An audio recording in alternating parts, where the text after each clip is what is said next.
Notorious criminal ভাঙ্গড়েতে বলির পাঁঠা প্রার্থী হয়ে খোকা গেল ফেঁসে। নোটোরিয়াস ক্রিমিনাল ভাঙ্গড়েতে এসে বলির পাঁঠা প্রার্থী হয়ে খোকা গেল ফেঁসে। মাছ চোর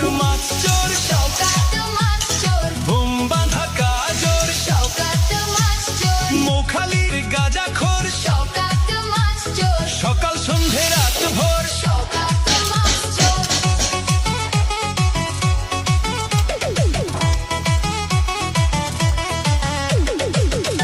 শওকত মোল্লাকে ভাঙড়ের মানুষ বিশেষ করে তৃণমূল কংগ্রেসের নেতা বলে মনে করেন। ওকে একটা পাক্কা মাছ চোর ক্রিমিনাল এই হিসেবে ওকে ট্রিট করে এবং দেখে এবং খুনি।